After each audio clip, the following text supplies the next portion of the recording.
by AS Music Gorakhpur.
झूठे सपने दिखा कर गई, मेरे सारे अरमान मार के गई, मेरे सारे अरमान मार के गई।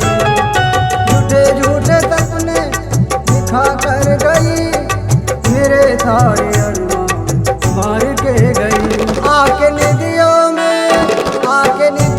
में कौन अब जगाएगा, काके कौन बुलाएगा, काके कौन बुलाएगा।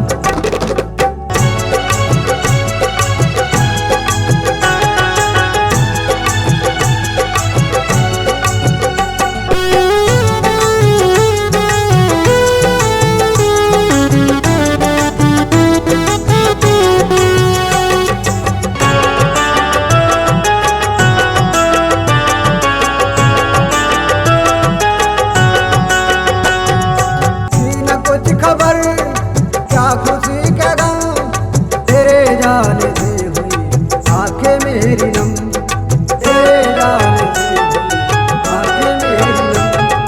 थी न कुछ खबर क्या खुशी क्या गम, तेरे जाने से हुई आंखें मेरी नम। मेरे दिल को कौन बहलाएगा, पापा पापा काके कौन बुलाएगा, पापा पापा काके कौन बुलाएगा।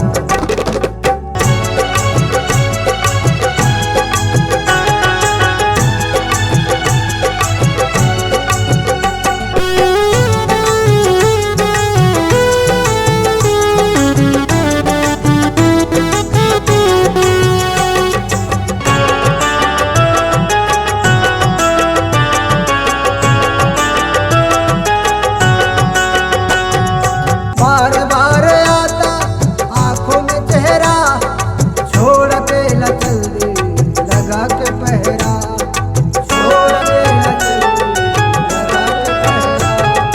बार बार आता आंखों में चेहरा, छोड़ के न चल दे लगा के पहरा।